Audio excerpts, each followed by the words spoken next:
Hello student, this is math man. बच्चों, आज का जो टॉपिक है वो है chapter number 5 of NCERT Euclid geometry. Euclid geometry जो है बेसिकली कंसेप्चुअल चैप्टर है, थियोरेटिकल चैप्टर है। इसमें हम बेसिक्स डेफिनेशंस पढ़ेंगे, थोड़े बहुत थ्योरम्स पढ़ेंगे, थोड़े बहुत नए टर्मिनोलॉजीज पढ़ेंगे, जैसे कि एक्सियम क्या होता है, पोस्टुलेट क्या होता है, थ्योरम क्या होता है, प्ले फेयर एक्सियम्स क्या होता है ना। और एक दो न्यूमेरिकल करेंगे। मोस्ट केसेस में न्यूमेरिकल्स नहीं आते हैं, तो आई विल सजेस्ट कि ये जो चैप्टर है इसमें जो इम्पोर्टेंट चीज़ें हैं ड्यूरिंग द लेक्चर्स वो नोट डाउन करते हैं ना, वो ज़्यादा इम्पोर्टेंट है, वो आ सकती है। ठीक है, तो सबसे पहले बात करते हैं यूक्लिड की। तो यूक्लिड को फादर ऑफ ज्योमेट्री कहते हैं। क्या कहते हैं?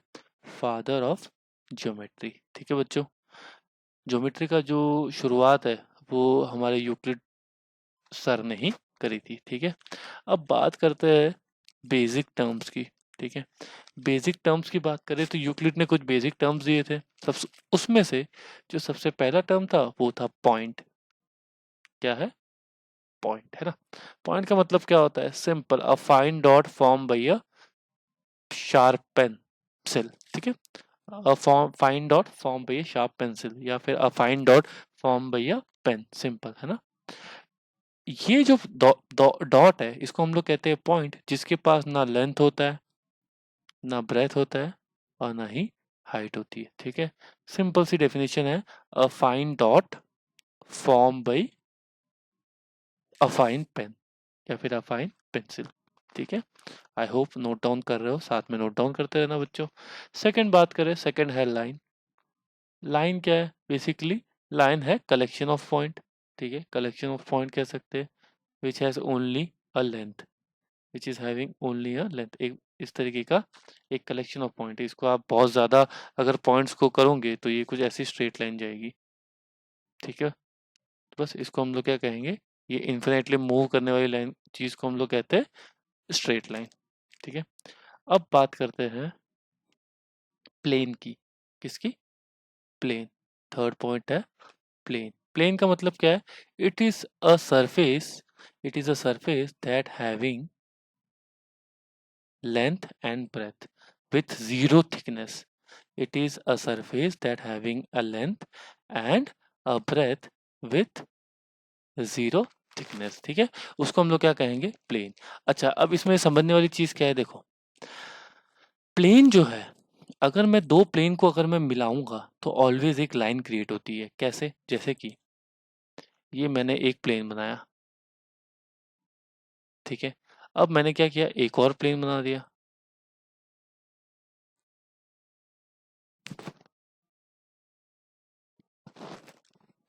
ठीक है, अब आप देख रहे हो कि यहाँ पे जब ये दोनों प्लेन इंटरसेक्ट होगी तो ये ऐसे कोई इमेजिनरी चीज बनेगी, इसको हम लोग कहते हैं लाइन। तो हमको समझना क्या है यहाँ पे, कि जब भी दो प्लेन इंटरसेक्ट करेंगे तो एक लाइन क्रिएट होती है। ठीक है, क्या क्रिएट होती है? लाइन क्रिएट होती है। आपने अपने घर का कोना देखा ही है, उसमें दो सरफेस होती है, वो कैसे कनेक्ट होती है, तो क्या बनता है? एक लाइन ही तो बनती है इस तरीके से, है ना। तो हमको ये समझ में आ गया। अच्छा, अब याद क्या रखना है एक और चीज, कि जब दो लाइन इंटरसेक्ट होती है तब एक पॉइंट क्रिएट होता है।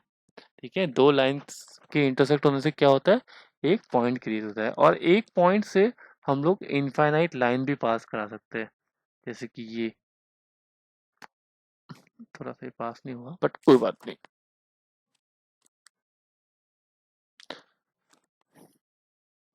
जैसे कि ये, है ना, फिर ये। ठीक है, फिर ये, है ना, फिर ये, है ना। ये एक पॉइंट से हम लोग इनफाइनाइट लाइन पास करा सकते हैं। दो लाइन के इंटरसेक्ट होने से एक पॉइंट क्रिएट होता है, दो प्लेन की इंटरसेक्ट होने से एक लाइन क्रिएट होती है। तो आई होप ये सब चीजें समझ में आ रही होगी। ठीक है, आगे बढ़ते हैं। हमारा जो नेक्स्ट टॉपिक था वो था एक्सियम। क्या है बच्चों? एक्सियम, है ना। अच्छा, एक्सियम का मतलब क्या होता है? The things which we take for granted without any proof. The things which we take, which we take as a granted without any proof, without any proof, है ना, उसको हम लोग कहते हैं एक्सियम। अब जैसे कि ए इक्वल टू अगर बी है, ठीक है, ए इक्वल टू अगर बी है, तो इसका जो हाफ होगा, इन दोनों का जो हाफ होगा वो भी आपस में इक्वल होगा, मतलब a/2 is will be also equal to b/2। तो ये चीज का कोई प्रूफ थोड़ी है, इसको हमने एक्सेप्ट किया है, इसको हमने क्या किया है, एक्सेप्ट किया है बस। तो ऐसी चीज को हम लोग क्या कहेंगे, एक्सियम। समझ में आ गया, ठीक है। अब एक्सियम में टोटल यूक्लिड्स के कितने एक्सियम है वो देख लेते हैं, है ना। तो सबसे पहला जो एक्सियम है वो है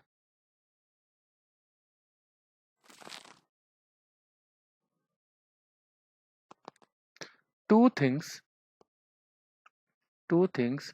are equal to same thing, equal to same thing, then they are equal, then they are equal। इसका मतलब क्या है, दो चीज अगर किसी एक चीज के इक्वल है, दो चीज जैसे कि a इक्वल टू अगर c है और b इक्वल टू अगर c है, तो दोनों चीज अगर किसी सेम चीज की इक्वल है तो वो दोनों भी आपस में क्या होगा, इक्वल होगा।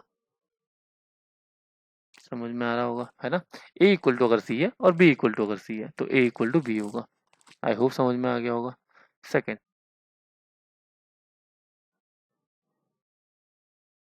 सेकंड एक्सियम है same thing are added to equals, the whole are equals, the whole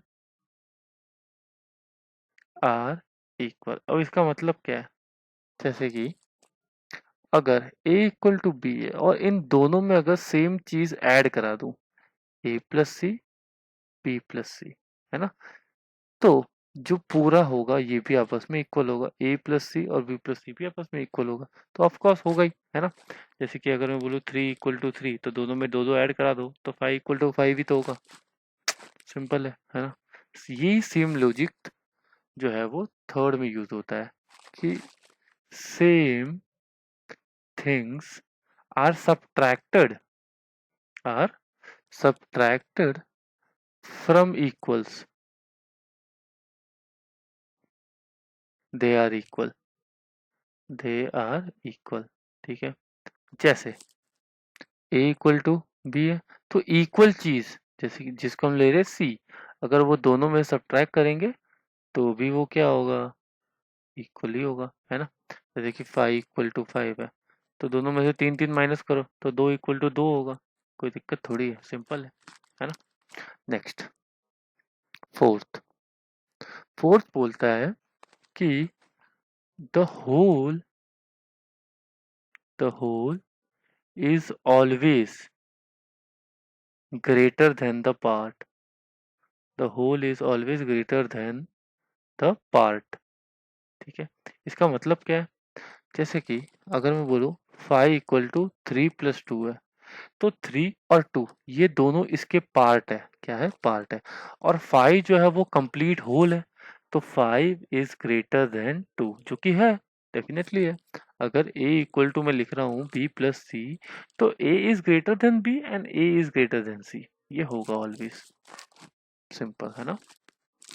next fifth, if two things are coincide, if two things are coincide they are equal, they are equal। जैसे अगर एक line segment है ए और B और दूसरी line segment है सी और D, और इसको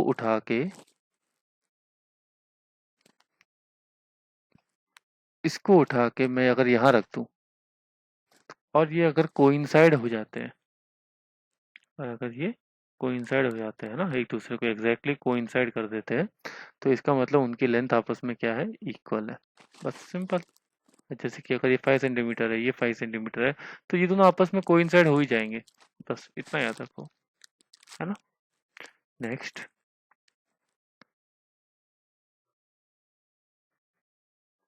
if two things are equal, then double of their double of their will also be equal, will also be equal।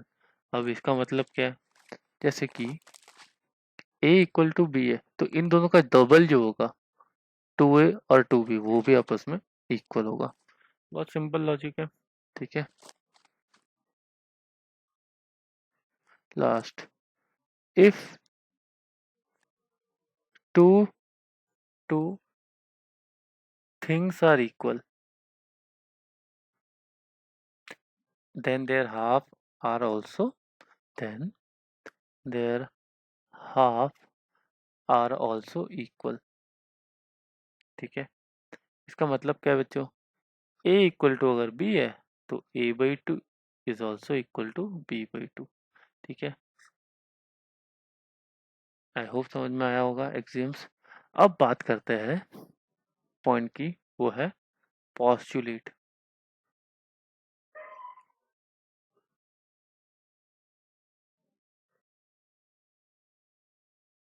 Postulate का मतलब ये होता है कि the things which we take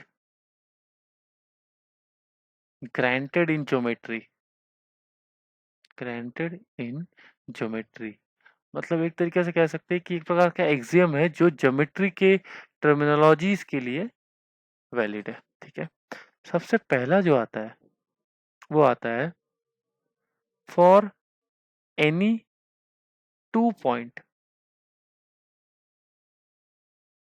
for any two point there will be only one line passing through it, only one line passing through it. इसका मतलब क्या है बच्चों? पासिंग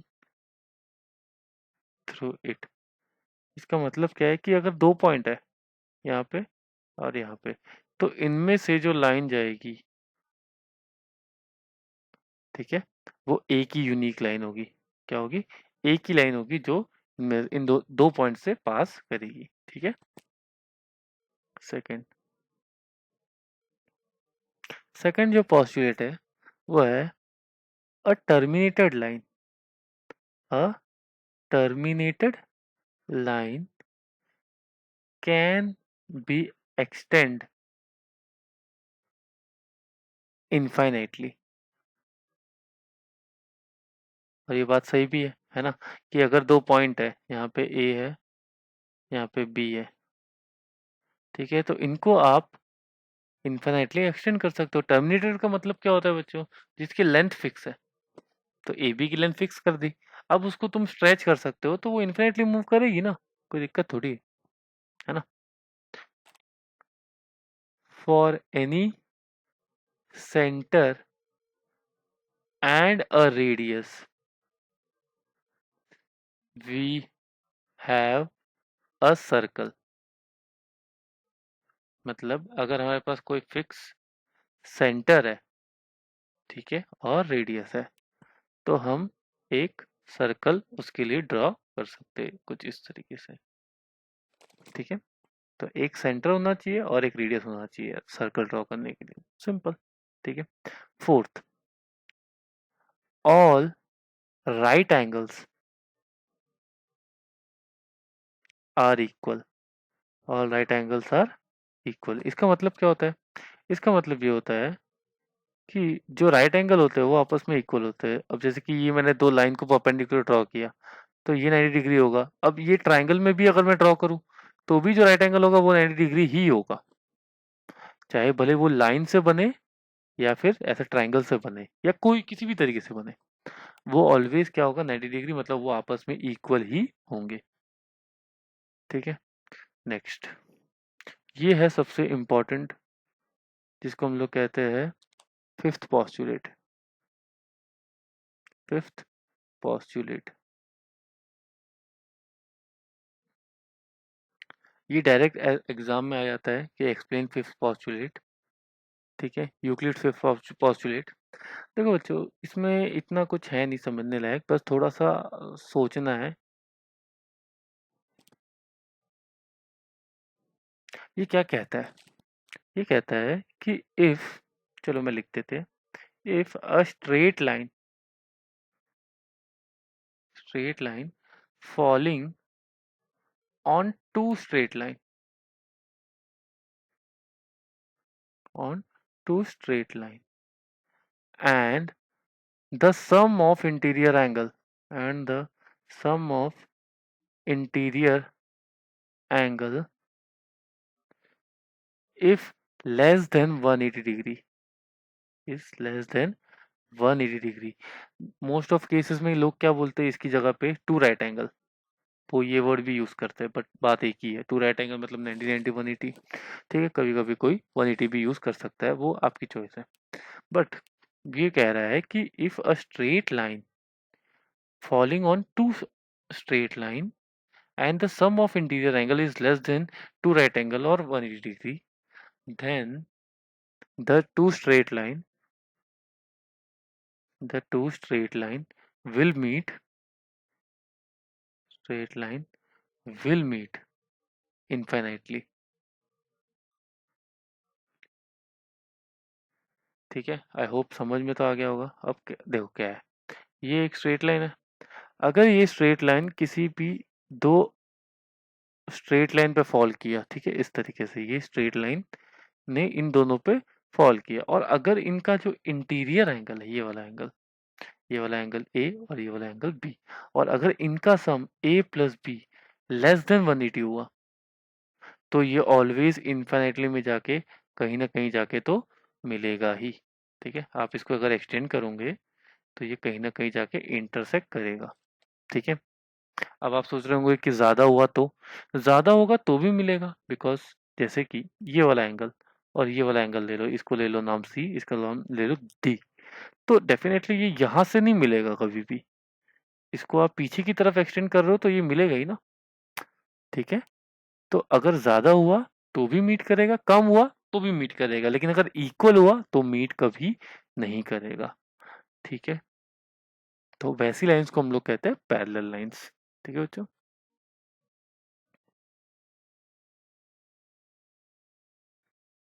नेक्स्ट जो है वो है हमारा थ्योरम। इस थ्योरम का मतलब क्या होता है? A statement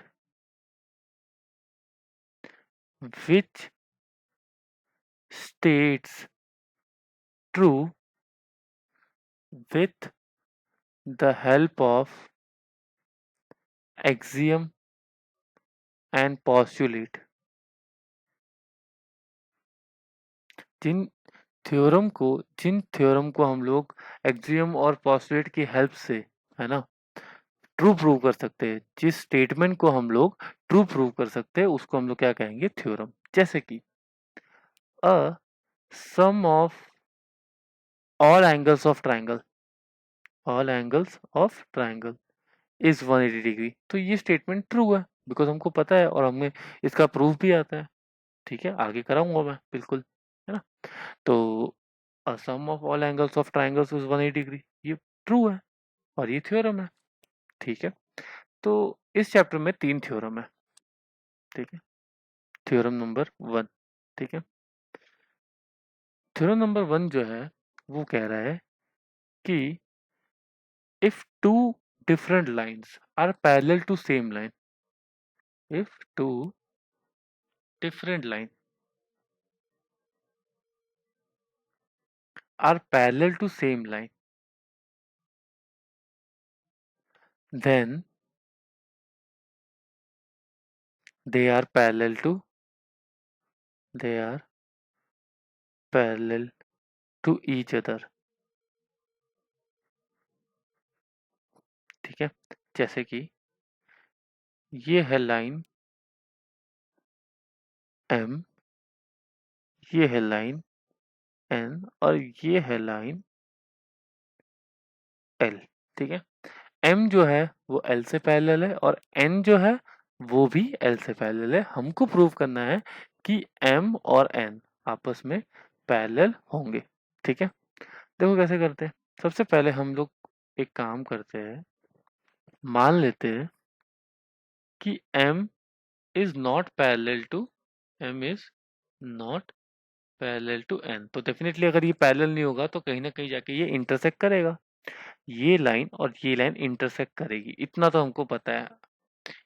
line l, line m और लाइन n, ये दोनों इंटरसेक्ट करेगा, डेफिनेटली करेगा। ठीक है, ये हमको पता है। अब प्रूव कैसे करेंगे? ठीक है, देखो एक चीज समझो बच्चों, जो मैं अभी बता रहा हूँ वो है प्लेफेयर्स एक्सियम। प्लेफेयर्स एक्सियम इसी थ्योरम में बताना पड़ेगा, तभी जाके ये समझ में आएगा। प्लेफेयर्स एक्सियम को समझो। प्लेफेयर एक्सियम क्या कहता है, पहले ये समझो। बोलता है कि एक स्टेट एक्सियम है, बोलता है कि अगर सपोज कर लो कि आपके पास कोई भी एक लाइन है, ठीक है, और एक पॉइंट है, ठीक है, जो कि लाइन एल पे नहीं है, ठीक है, इस लाइन पे नहीं है, ठीक है, और एक पॉइंट है, तो इस पॉइंट से एक यूनिक लाइन होगी, एक ही यूनिक लाइन होगी जो इस लाइन एल से पैरेलल होगा। डेफिनेटली इस पॉइंट से n नंबर्स ऑफ लाइन जाएगी, लेकिन एक ही लाइन होगी जो इससे पैरेलल होगी। ऑलवेज एक पॉइंट होता है जो आउटसाइड ऑफ एल है, तो वहां से एक ही यूनिक लाइन जा सकती है जो इस लाइन एल के पैरेलल होगा, बस। इसके अलावा कोई और लाइन हो ही नहीं सकती। अब हम जो थ्योरम पढ़ रहे थे उस पे आते हैं। ठीक है, पता है कि m जो है is not parallel to n है। ठीक है, जो लाइन m है वो n से पैरेलल नहीं है। सही बात है, लाइन m और n पैरेलल नहीं है। हमको पता है कि l जो लाइन है वो पैरेलल टू क्या है, m है। ठीक है, यहाँ पे कोई पॉइंट ले लेते हैं P। तो ये पॉइंट P है जो पास, जिसमें से m लाइन पास हो रही है और वो पैरेलल टू l है। इस पॉइंट P से एक लाइन पास हो रही है m जो कि पैरेलल टू l है। सिमिलरली एक पॉइंट ले लेते हैं Q जो कि n पे है, जिसमें से n पास हो रहा है और पैरेलल टू l है। ठीक है, अब हमको पता है कि m is not parallel to l, मतलब ये कहीं ना कहीं जाके इंटरसेक्ट तो करेगा। ठीक है, चलो मान लेते कि यहाँ इंटरसेक्ट करता है। ठीक है, इस पॉइंट को नाम दे देते हैं O। अब एक चीज समझो, हमने क्या बोला कि हमारे पास एक पॉइंट अगर है जो किसी लाइन से दूर है, तो इसमें से एक ही लाइन जाएगी जो पैरेलल टू लाइन एल होगा, या कोई भी लाइन होगी, है ना। लेकिन एक चीज समझो, ये जो पॉइंट P है, इस पॉइंट से एक लाइन पास हो रही है जो कि पैरेलल टू एल है, और ये जो पॉइंट O है वो भी तो इस लाइन M पे ही है। और अगर ये पॉइंट O इस लाइन M पे है तो डेफिनेटली L जो है उसको इससे पैरेलल होना पड़ेगा।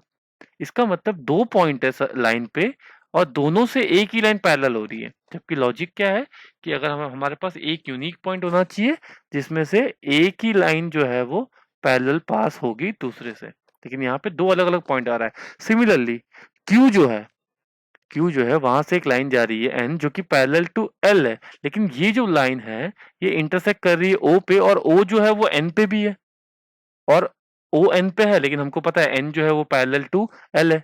मतलब हमारे पास अगेन दो पॉइंट आ गए जो कि पैरेलल टू क्या है, एल है, और दो पॉइंट मिल रहे हैं हमको जो कि एक क्या है, कॉन्ट्रडिक्शन है टू प्लेफेयर्स एक्सियम। इसीलिए हमारा जो एजम्पशन है कि ये दोनों इंटरसेक्ट करेंगे, वो इंटरसेक्ट करेंगे ही नहीं, मतलब वो क्या है, पैरेलल है। समझ में आया? नेक्स्ट थ्योरम,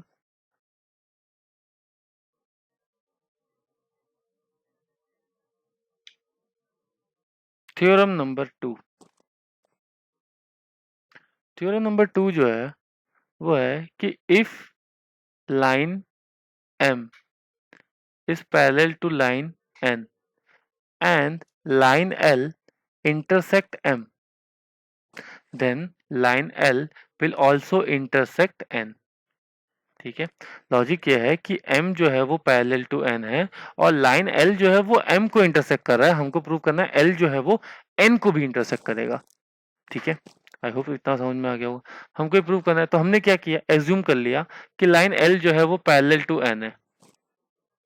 हमने क्या कर लिया, एज्यूम कर लिया कि लाइन L जो है वो पैरेलल टू n है। हमको प्रूव क्या करना है, L जो है वो इंटरसेक्ट करना चाहिए। हमने एज्यूम किया कि L पैरेलल टू n है। अच्छा, अगर L पैरेलल टू n है तो हमको ऑलरेडी गिवन है कि n पैरेलल टू m है। ये तो हमको गिवन है कि ये दोनों लाइन आपस में पैरेलल है, करेक्ट। और हमने एज्यूम किया कि L पैरेलल टू N है। इसका मतलब क्या है? इसका मतलब ये है कि L is parallel to M। देखो ये स्टेटमेंट और ये स्टेटमेंट को देखो, L parallel to N and N is parallel to M। That means L is parallel to M but the given situation is L is intersecting M। मतलब हमने जो assume किया है वो गलत है। इसका मतलब क्या है?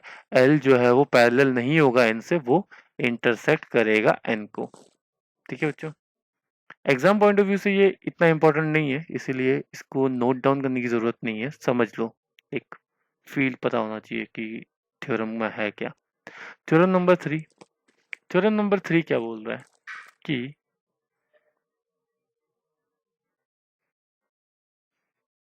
when two line intersect you have a single point। मतलब एक पॉइंट ही होता है जहां से दो लाइन इंटरसेक्ट होती, ठीक है। हमको ये प्रूव करना है कि there will be only one single point, ठीक है। तो हमने क्या किया कि एक और पॉइंट ले लिया, ये नाम दे देते ओ, इसको नाम दे देते ओ डैश। तो हमको पता है कि जो दो पॉइंट होता है उसमें से एक यूनिक लाइन पास होती है ना बच्चों, हमको ये पता है, हमने अभी भी पढ़ा है पोस्टुलेट में। पोस्टुलेट में हमने पढ़ा ही था, सबसे पहला पोस्टुलेट ही यही है कि for given two point we have only a single line passing through. ठीक है, हमने पढ़ा था। तो बस यही है, ठीक है। तो यहाँ पे आप देखो कि दो लाइन जो है वो इंटरसेक्ट ओ पे भी हो रहा है और ओ डैश पे भी हो रहा है। इसका मतलब दो पॉइंट से दो लाइन जा रही है, लेकिन लॉजिक क्या है कि दो पॉइंट से एक ही लाइन जाती है। इसका मतलब ये जो एजम्पशन है उसको हमने क्या कर दिया, कॉन्ट्रडिक्ट कर दिया पोस्टुलेट 1 से। पोस्टुलेट 1 यही है, जाके एक बार वीडियो चेक कर लो, ठीक है। तो हमने जो एज्यूम किया था वो गलत है। इसका मतलब there will be only a single point for which a two line intersect. I hope समझ में आ रहा होगा, ठीक है। एक छोटा सा न्यूमेरिकल कर लेते हैं। न्यूमेरिकल ये है कि हमको प्रूव करना है कि for a given line, suppose कर लो ए बी है ना, we have only a single mid point. ठीक है, हमारे पास सी जो है वो एक ही मिड पॉइंट होगा, ये हमको प्रूव करना है। मतलब कोई भी एक लाइन होती है उसमें मिड पॉइंट एक ही होगा, ये हमको प्रूव करना है, ठीक है। हमने ले लिया सी। हमने क्या किया कि चलो मान लिया कि let us assume D is also a mid point of A B. ठीक है, तो ए बी की वही लेंथ ले ली हमने और डी को हमने मिड पॉइंट ले लिया, ठीक है। तो हमको पता है कि ए बी जो है वो इक्वल टू क्या होगा, ए बी होगा। सही बात है ना। और ए बी जो है इसको मैं लिख सकता हूँ ए सी प्लस बी सी, और इस ए बी को लिख सकता हूँ A D plus D B. कोई दिक्कत थोड़ी है इसमें, है ना। अब लेकिन हमको पता है कि सी जो है वो तो ऑलरेडी इसका मिड पॉइंट है, तो इसको मैं लिख सकता हूँ टू टाइम्स ऑफ ए सी। और हमको पता है डी जो है वो इसका मिड पॉइंट है, तो इसको लिख सकता हूँ मैं two times of A D. तो टू और टू कैंसिल, तो ये हो जाएगा A C equal to A D. इसका मतलब क्या है कि A C is equal to A D, मतलब सी और डी जो है वो तो कोइंसाइड कर रहे हैं। इसका मतलब there will be only a single point, there will be only a one point. तो आई होप बच्चों आपको समझ में आया होगा। इसकी न्यूमेरिकल्स इतने इंपॉर्टेंट्स नहीं है, ठीक है। नेक्स्ट जो चैप्टर आएगा लाइन्स एंड एंगल्स, ठीक है, ट्राइंगल्स, क्वाड्रिलेटरल, इन सब की जो न्यूमेरिकल्स है वो इम्पोर्टेंट है। इसमें इम्पोर्टेंट है फिफ्थ पोस्टुलेट और बेसिक टर्मिनोलॉजीज, ठीक है बच्चों। तो आई होप आपको वीडियो पसंद आया होगा, तो प्लीज़ सब्सक्राइब कीजिएगा। Thank you.